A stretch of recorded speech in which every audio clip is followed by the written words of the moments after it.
Okay. Hey boss, back after dinner to say I haven't been paying my student loan since 2020. They'll never catch me alive. Okay, I actually want to talk about this because article in the FT today, not that we haven't discussed this happening or the idea that it would happen. I think this is a big part of the slowly all at once video, but it's happening now. It's happening now. People like this guy are just straight up not paying their loans. And this came out this morning, 13 hours ago. 9 million US borrowers miss student loan payments as delinquencies rise. And it's not just rise, dude.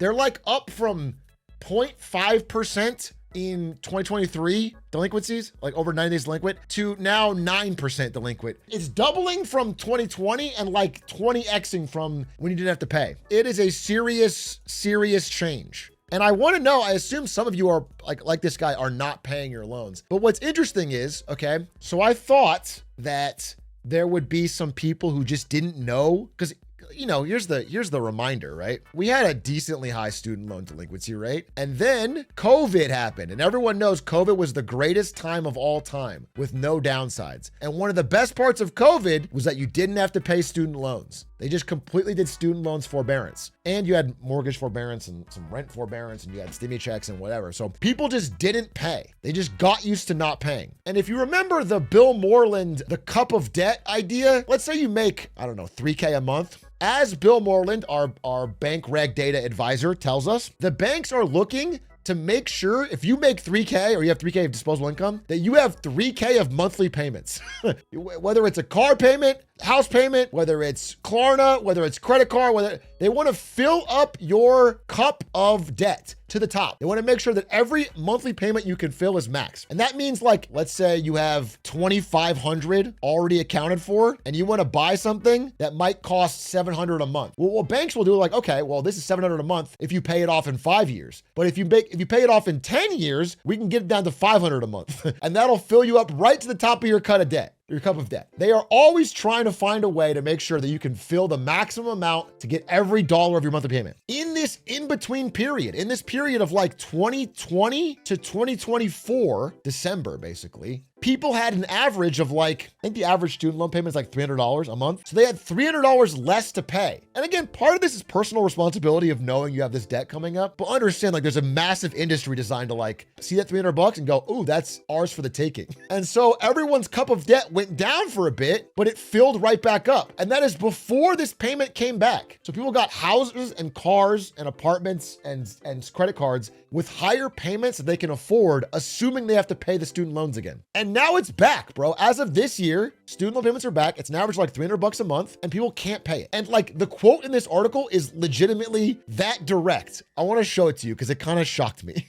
I'm surprised this was news to them. Senior Vice President and Head of Global Research at the Credit Bureau TransUnion. This is his big revelation on why they don't pay the debt. They don't have the money. Holy fuck. This is incredible credit union revelation. They just don't have the money. This article does dispel, because, you know, there's been some discussion of this topic on social media and in financial Twitter. And there's a lot of boomers saying things like, oh, they're not even aware the payments are back, or they don't even know who to pay their debt to. But this article again dispels that by saying like they did surveys, only 4% were not aware of payments restarting. Like in general, everybody knows they have a student loan and they know they're not paying it. People that aren't paying it aren't like, oh, I didn't know, but they're very concretely being like, it's not a priority. I'm just gonna assume. Okay, now I understand that some people are doing the strategy of like, well, if we all don't pay it, what can they do? And I like the fire. And I do think, let me just say before I like kind of burst that bubble a little bit, I do think it is kind of fucked up cosmically that we have a system that is putting massive amounts of debt that you can't discharge in a bankruptcy. It's like the most permanent debt there is on 17-year-olds during a massively changing economy where degrees are like becoming more worthless in real time. Like it's an insane system and they're stuck with it for a long time. I understand that it's fucked up. However, the consequences seem to be that your credit score is getting just damaged. And I'm not trying to, listen, I think we all get it. This shit happens to you and it fucking sucks. If people in chat can speak to their experiences, or if you've gotten your credit score dinged this year, it would be honestly helpful in this discussion. But the way the article breaks it down is that we're seeing an average credit score dip of 177 points. No, wait, I'm sorry, 177 points from people who had super prime credit. So this is borrowers that were formerly considered prime or super prime. That means you had a credit above 720. They are being hit at 177. So again, this is back to what I think Bill Moreland really accurately pointed out, which is that during COVID, a lot of people got credit scores way higher than they normally would have because there was so many extensions on all the debt you have to pay. And if you don't have any negative credit events, that is where you have a bill that you can't pay, your credit score naturally drifts up really fast because there's nothing to really stop you from paying off your bills. And so people got really high credit scores, and now student loans are tanking those, which is interesting. 800 is the club. I think credit score as like a life goal is kind of overrated, whatever, but it does help you for access to things like better interest rate on cars and houses and the things you're trying to get. Having my best friend, their credit score dropped from 750 to almost 500. Yeah, this is the example I'm seeing. And so when you drop from 750 to 500, now, theoretically, if you're not trying to go into the market for anything that requires credit anytime soon, maybe this is the right choice because the student loans are just not something you can pay right now. But when you drop below 600, below 550, that's when they start classifying you as subprime. And the ability to get financing for auto loans or mortgages is like way harder once you're below 550. Look, on an individual level, this can suck. But now that we're at 9 million people and counting, it's like, this is not just a them problem. This is an economy-wide government problem where a huge ton of graduates are not able to do the things that would kind of normally keep the economy going, which is like buy cars or buy houses or spend or buy for the holidays or whatever. All that stuff is happening now. And so the effects are going to be more catastrophic, I think. By the way, this article also mentions, and I think this is interesting, I talk a lot about rising auto defaults, rising credit card defaults, even mortgage defaults, which is not that high yet, but comparatively, like if those are rising, those are rising, those are rising, student loans is like this. Student loan delinquencies are way, way up over, all of these are like relatively in line with pre-COVID. They're just heading in the wrong direction. But this is way, way up. And the reason that is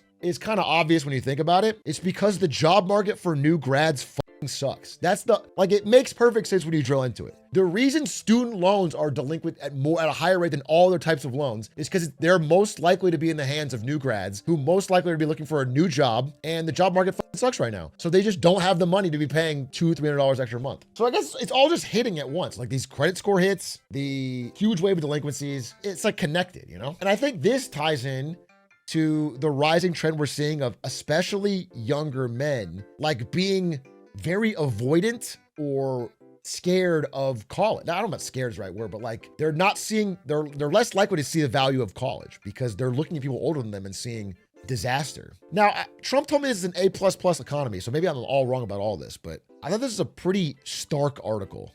And the way it ended was also really important to me because he said they pushed it off and pushed it off and pushed it off. And now we have an echo effect, and this is one of many. And I do think that is what's happening, which is that we're finally hitting the massive hangover from the cocaine-fueled stimulus of COVID. We put it off, and then in 24, it seemed like it was gonna happen, and they kind of put it off again, and now it's just fucking hitting, dude. The lights are on. It's 6 a.m.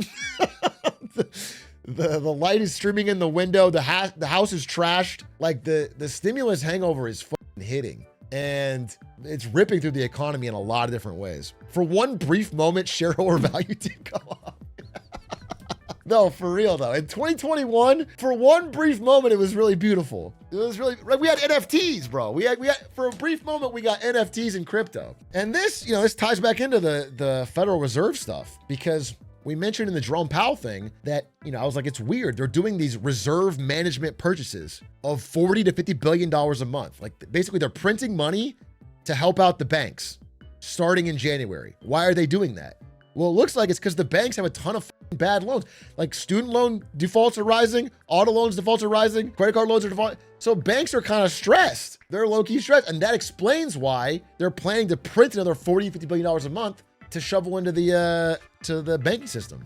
When you have a hangover, in my metaphor, in the economy, there's one way you can temporarily solve it, and that's to do cocaine again. And that's what the government has always done.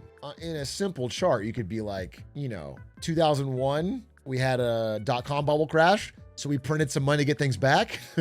And then in 2007, we had a recession, so we printed some money to get things back. And then in 2020, we had COVID, so we printed some money to get things back. Like, we can go deeper.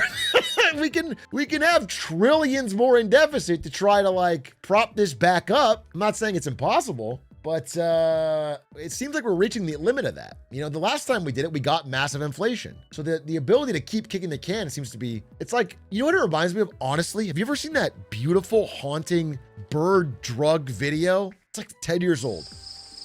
It's really sad, by the way. Just a fair warning, this is really sad. But this is exactly what it reminds me of our economy's attempt to stimulate to get out of bad situations.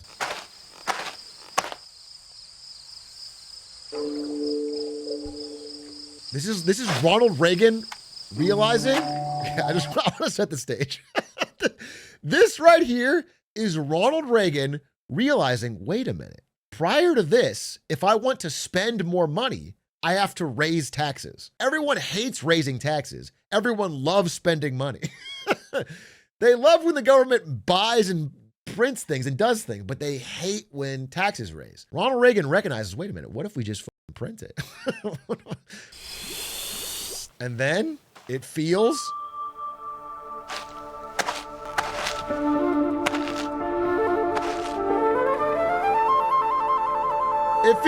great. It's the 80s, baby. It's the 80s. Shit is cooking. The American economy's gas. And then, when time goes on, and we try it again in 2001, and it's fucking awesome. 90s, really. We get the dot-com bubble. Oh, yes, dude.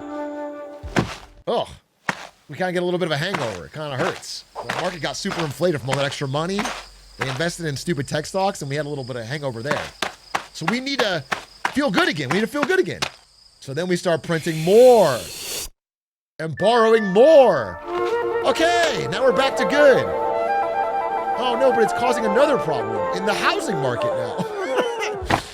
Ow, now that one really f***ing hurt. Oh, that f***ing hurt like shit.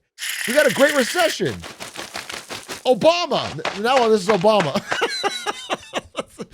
And this is when Obama could have stopped it, bro. Listen, I'm not an Obama hater. I'm not an Obama lover. But this is when Obama could have stopped us in our tracks. Could have made us rethink things. But instead, he's like, nah, let's fucking triple down. Absolutely bail out every bank. No punishments for anyone on Wall Street. And then they do it again. But ever since '08, it has not felt as good. Ever since '08, it feels like it hasn't even reached the main economy anymore. Now it's like, it's just to keep asset prices up for boomers. And so they do it again.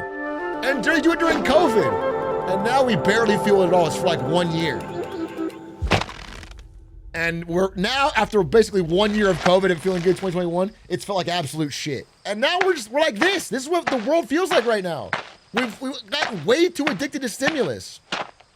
And this is the plan. This is January, dude. $40-50 billion a month in QE, or a new name of QE, RMPs, to try to make things normal, to try and just keep the bank system from collapsing on all the bad.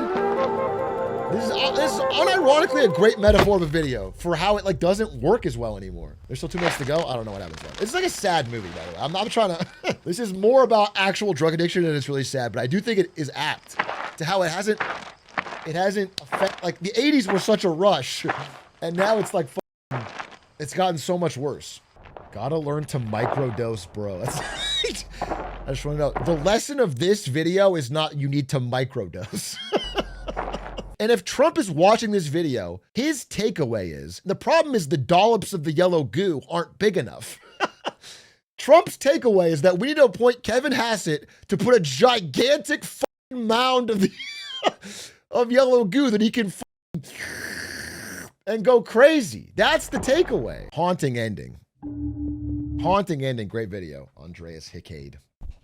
But I legitimately think that applies to this student loan thing and the general addiction we've gotten to government stimulus. Was there anything else I wanted to say on that? Not really. I mean, I think that's my point. But I feel for you if you guys are impacted by this, and just know that it's 9 million other people and rising.